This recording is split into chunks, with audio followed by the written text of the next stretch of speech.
Cheers and salutations. Welcome one and all to Americans Learn. My name is Kit. Please be sure to like, comment, share, and subscribe and hit that ring bell notification. That way all of you are made aware before we upload new content upon our YouTube channel. And today, we have ourselves a fun video from Sabaton history, the last battle, the strangest fight of World War II, Sabaton history number 85. So, strangest fight in World War II. So it could be anything. Allied forces fighting against aliens, underwater aliens, Godzilla, ancient mummies, a secret society, something of that nature. After all, it's fun, good stuff. But what is the strangest fight? So before we play this video, as always, listen here, Americans Learn YouTube audience. There you go. Listen, all of you hip cool cats made us aware of Sabaton history. However, I would appreciate it if all of you would also support the original content creator, because that link is in the description box below. So please, as a favor for me, do the right thing and support the original content creator. But without further ado, since I'm in charge of the ones and twos, let's get ready to play this video in a 3, a 2, a 1. Wait. In World War II, Germans and Americans fighting together? Oh, no. Why?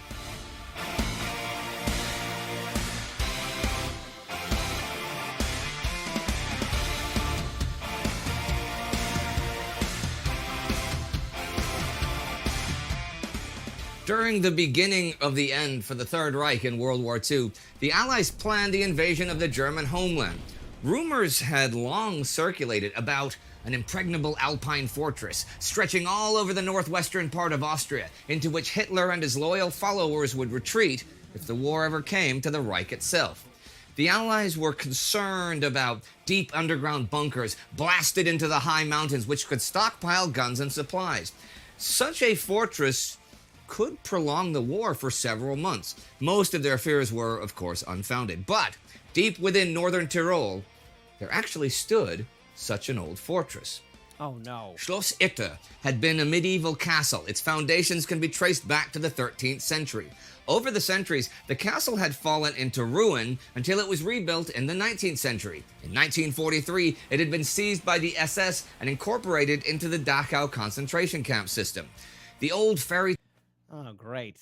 So that's pretty wonderful to hear. An old castle reused and refurbished into and integrated into part of a concentration camp. Blow that thing out of the water. And yes, I know it's on land, but still, blow it out of the water. Tale-like castle became a prison for high-profile prisoners. Some of France's most influential politicians and generals, like Edouard Daladier, Maurice Gamelin, Michel Clemenceau, and Paul Reynaud, were even held there. By the end of April 1945, the noose was tightening around the Germans. The Red Army marched deep into Hungary from the east. German forces had surrendered in Italy to the south, and the Western Allies advanced towards Tyrol from the west. That's right, get them, Allies. Of the shattered remnants of the German army flooded back into Austria, and Tyrol grew full of the last die-hard Wehrmacht and Waffen-SS troops, whose mere presence would keep many other soldiers from surrendering. But there was also another group there that is often overlooked, the Austrian resistance. After the Anschluss in 1938, there had always been a number of native Austrians who stood against the Nazis. For many years, they could only offer passive and nonviolent opposition. But with the Allies just a few miles away, they could finally act. They provided valuable intelligence about the German defenses and directed the army spearheads through the Inn River Valley. But their most important goal was to protect the Austrian citizens from bloody reprisals by the SS. Already people were hanging white flags and Austrian flags out from their windows, and the SS did not hesitate to open fire on these defeatists. The mood... Oh, well, it's understandable why people would probably want to give a middle finger to the SS. After all, you're shooting at our houses, and on top of that, the Soviets are on one side, the Allies are on another side. Germany is being crushed by both superpowers, and it's the end of the Third Reich and Adolf Hitler and his fantastic friends. Of course, everyone's realizing that the war is over. It's the world's most one-sided fist fight, and you pissed off everyone at the bar. No one wants to back you up. Inside Castle Itter was dark. The French VIPs, very important prisoners, feared that the SS guards would rather execute them than release them to the Allies. But then on May the 4th, after the last commander of Dachau shot himself in his quarters and the SS officer in charge took that as his cue to disappear, the castle was suddenly empty. Bueno and Clemenceau took a stroll out of the castle gates and into Itter village, but quickly turned around. The roads were still full of patrolling SS troops, setting up roadblocks and machine gun posts. Back in the castle, the French VIPs discussed their situation. It was clear that they were still trapped, and that it probably wouldn't be long until the SS reminded itself of their existence. So they came up with a plan. First, they would sew together a French tricolor banner and hang it from the inner walls to alert Allied aircraft to their presence. Next, they would get in contact with a rather unlikely member of the Austrian underground resistance. SS Captain Kurt Siegfried Schrader could have played the stereotypical... Wait, hold on. Wait a minute. An SS captain in the Austrian resistance?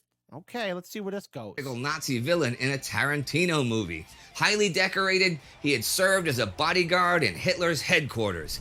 After being badly wounded in desperate fighting in France, he broke with the Fuhrer and defected to the resistance.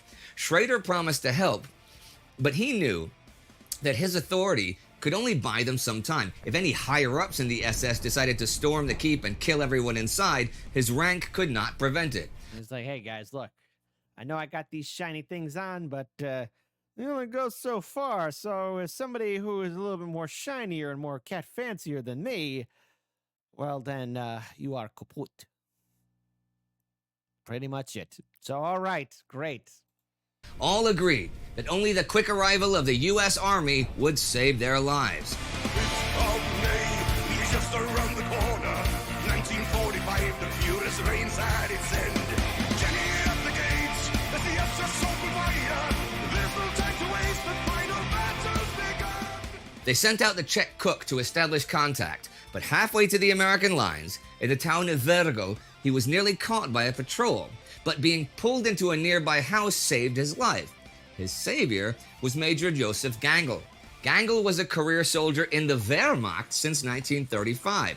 From the war's beginning to Stalingrad, Normandy, and Bastogne, Wow. Gangl had seen everything, but he too had What a lucky SOB. Go through all that.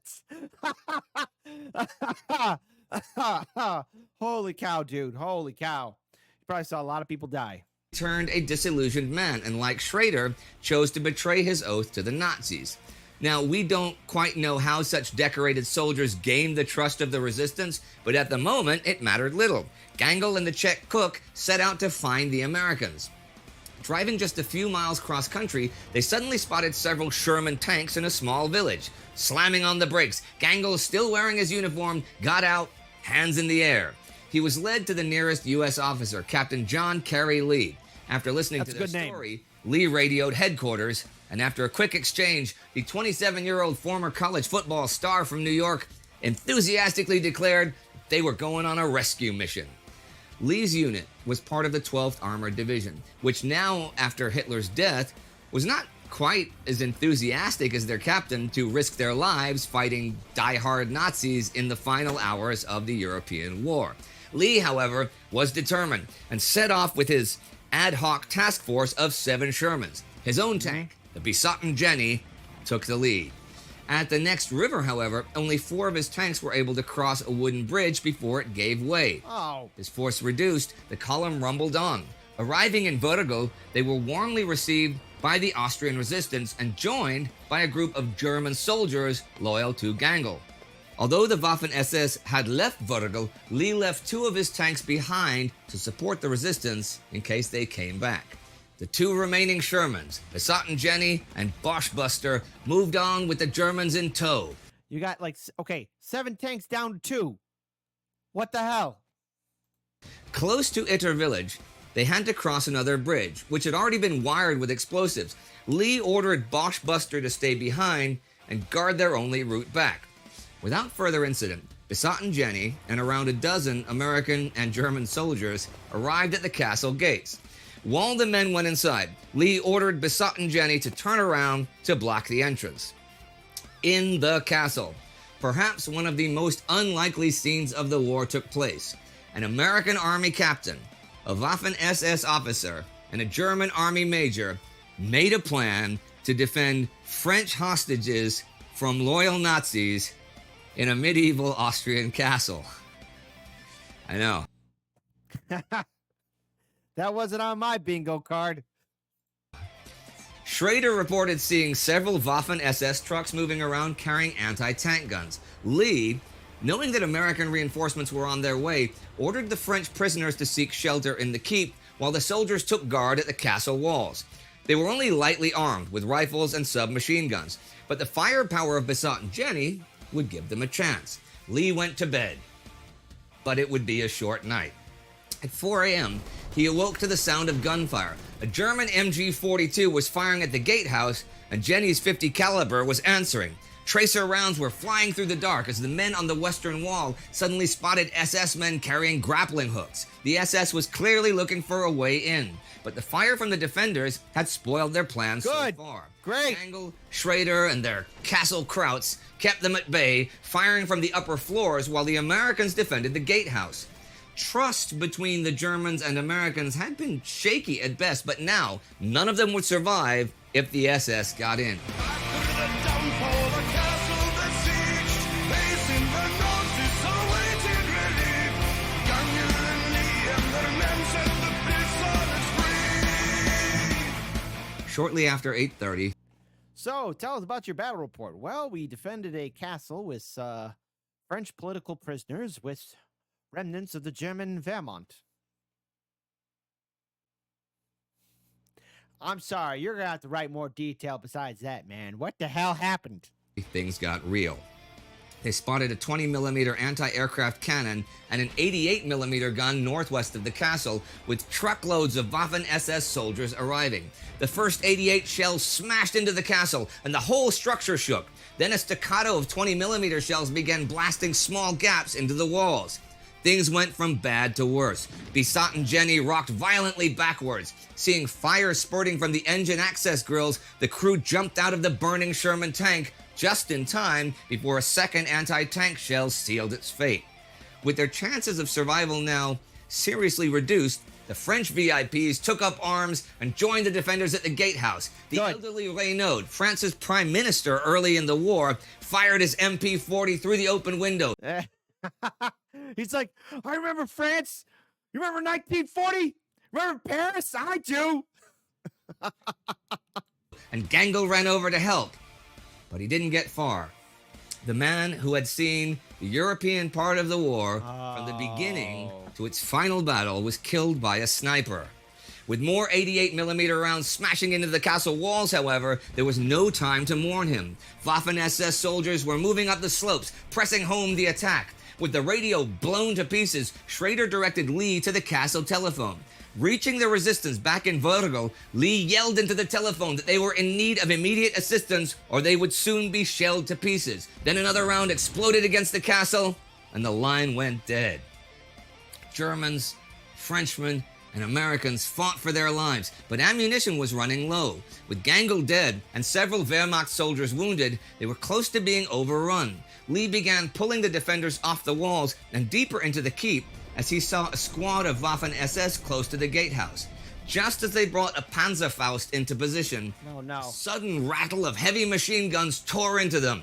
The cavalry had arrived, and just in the nick of time, with the additional firepower of the American tanks, the battle took a decisive turn. Thank the goodness. remaining SS troops quickly dispersed into the woods, and the castle was saved.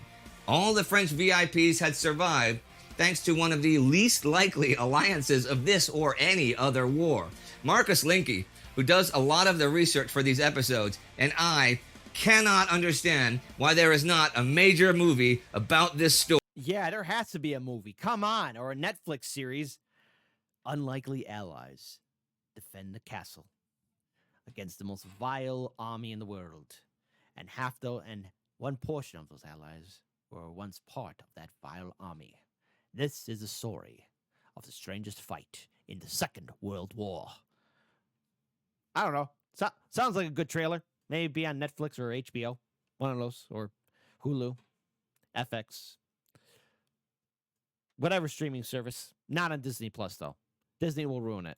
Story, the last battle. And it's the end of the life of the final journey. Enemies leaving the past. And it's American troops and the German army joining together at last. So I understand why you would pick this, but I'm surprised how'd you discover this? I can't even remember, actually, if I'm honest. Yeah? It's just how I think it was an email, a book, or something. I remember so clearly, like, reading about it, how I instantly knew that this is a song. Wow. And it was such a... Writing the lyrics for the first was amazing fun. Just only writing the music as well. Finally, you can do something that's a little bit more positive, happy. Yeah. You know? Yeah. And I mean, I like catchy heavy metal. Every song doesn't have to be super dark. Yeah. I like it when Right on. it, opens up a bit. But you guys are fairly bombastic, and it's nice that, no, I'm with you. This one is like, the message and the music, and also messing with the fans. We like doing that is in lyrics. We do it every now and then in some of them. For example, in this case, there's Tank called Jenny in the battle. Yeah. And of course, we're singing Jenny at the gates as the SS open fire. And if you haven't read anything, Yeah, you don't. Jenny at what's this? So who's she? Yeah, who's this? Yeah, who's this Jenny? Yeah. Who is she, and what does she mean to you, Joachim? Oh, Jenny's my longtime lover. Oh. Did your lady friend watch this? Ah, the special lady friend, the girlfriend. Or waifu. Or fiance. Give or take. I hope not. But it's interesting just that action of the unlikeliest of people to be fighting with each other, because that same year, something we covered in the Time Ghost series, the Indonesian War of Independence, late in 1945, in Indonesia, you had the Japanese and British soldiers fighting together. It was the weirdest thing to read that. I'm like, get the fuck out of here. British and Japanese fighting together. And 1945 was one crazy ass year. Yep. And Yeah, a lot went down in 1945. A lot of crazy stuff, folks. So crazy, you'll have your head spin for days. I never heard about the British or the Japanese working together.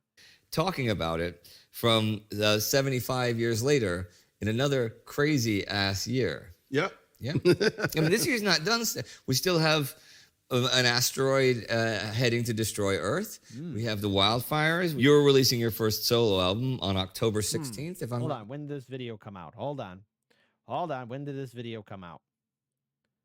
Oh, well, that explains it. September 2020. September 17th of 2020, to be more precise. Yes. Now I see. mistaken? R&B album? Yeah, 90s R&B album. It's called And Me, I'm Joachim. From Sabaton. All right. You complete each other's sentences. Okay, anyhow, back to the last battle. So now, how often do you do this one live? Never did it live. That's what I was. That was my guess. Yeah.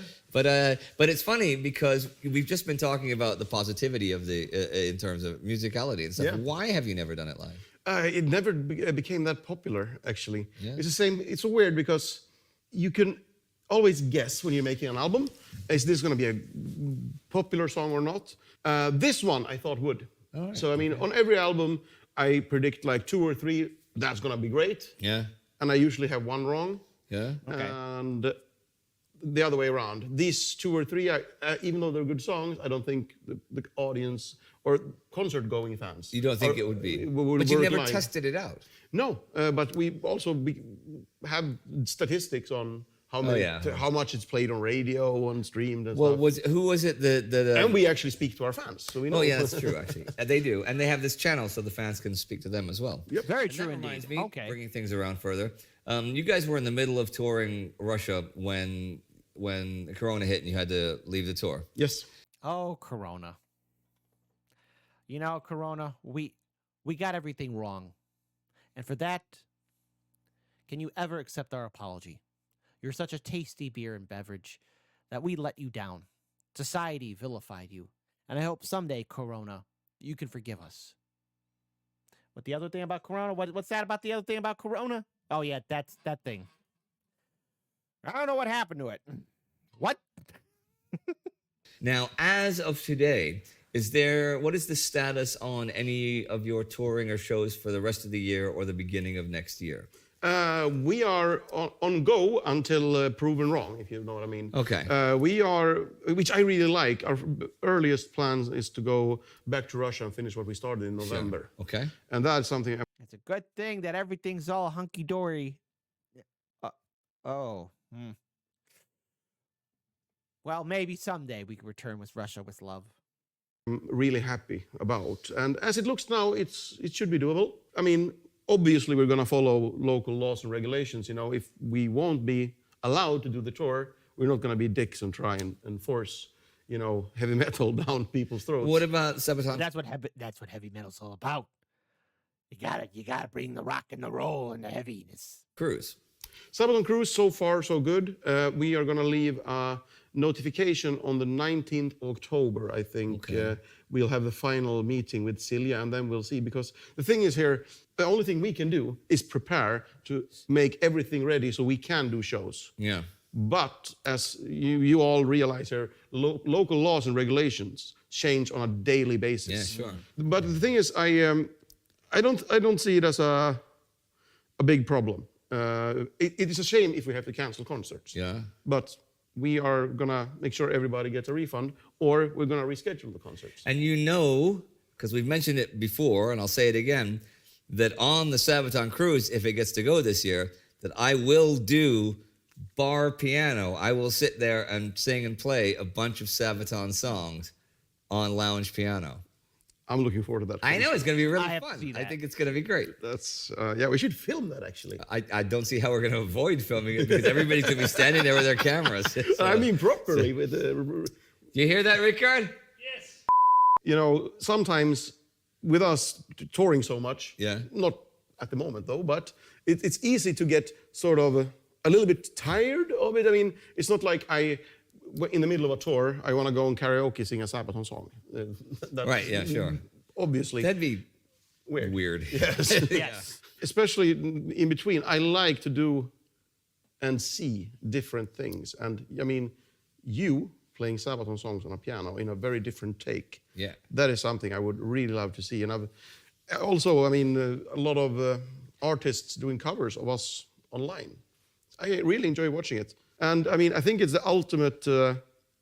What we need to remember as artists that even if it's a young person who doesn't have any experience, can barely play their instrument, it is still the sort of the ultimate form of a compliment you can give. Yeah, give a musician. absolutely. Yep.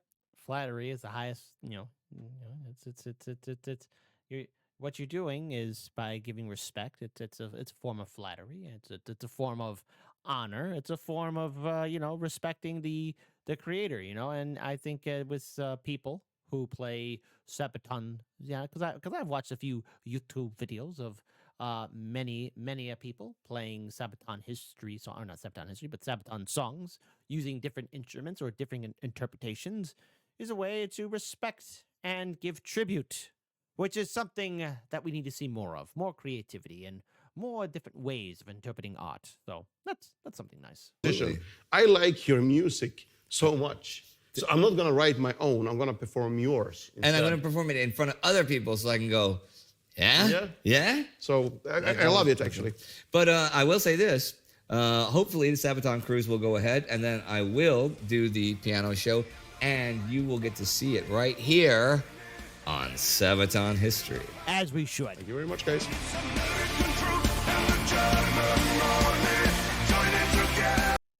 So, you know what the rules are. Once we get our learn on, we get our music on. But before we play the music, first of all, I've never heard of this fight. And the fact that there's never, ever, ever been a Hollywood movie based on this fight at a medieval castle in which German and U.S. forces were fighting side by side against Nazi hardliners.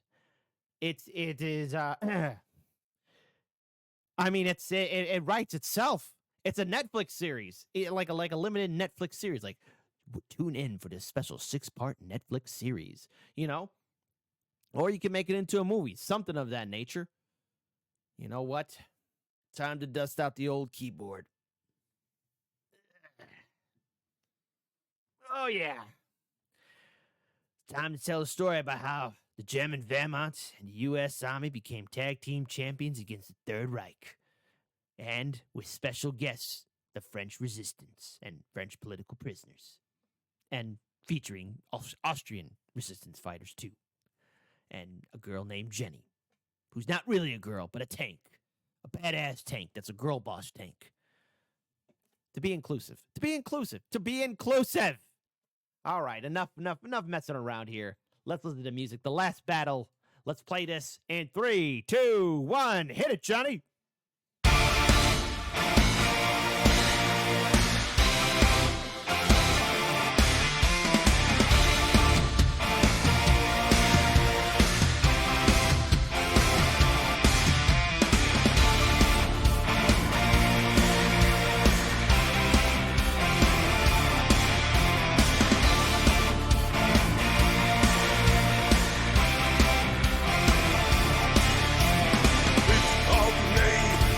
Around the corner, 1945, the furious reigns at its end. Jenny at the gates, as the just open fire. There's no time to waste, the final battle's begun. After the downfall, the castle besieged, facing the Nazis, awaiting relief. Gungan and Lee and their men set the prisoners free. And it's the end of the line of the final journey. Enemies leaving the past, and it's American troops and the German army joining together at last. One last fight, it's the throes of the Third Reich. Justice shall be done, the final battle remains. Rebels running low, they're completing their machine guns. Every bullet counts until surrender's announced. After the downfall, a castle relief, defeating the Nazis who held up the siege. Gungan and Lee and their men set the prisoners free. And it's the end of the line of the final journey. Enemies leaving the past, and it's American troops and the German army joining together at last.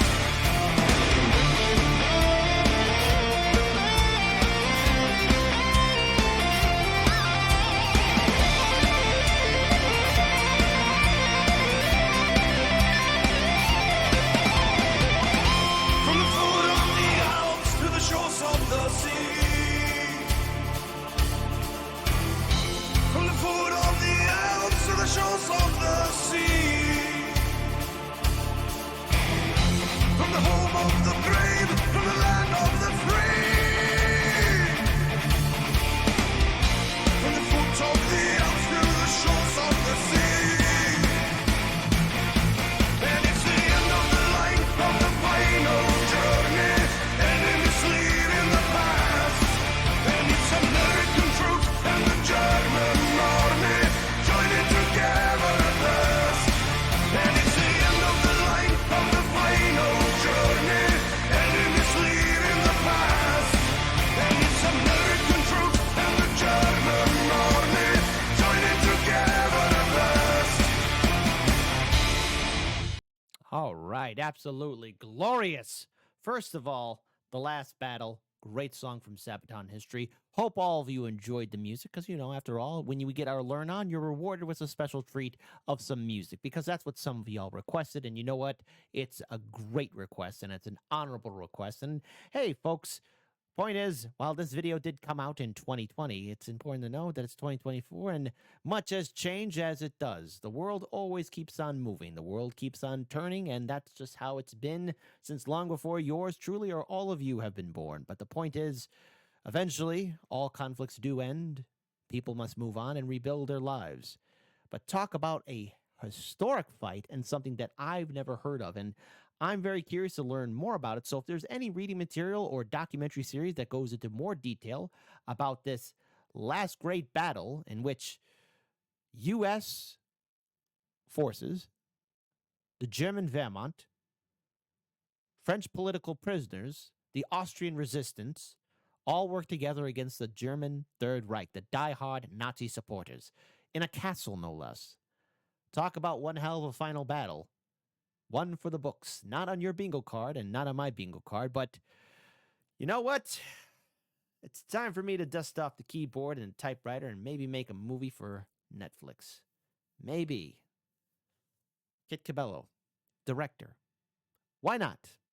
Sounds pretty good to me. Until then, take good care of yourselves and each other. Please support the original content creators. I'll see all of you hip cool cats on the flip side. Take care.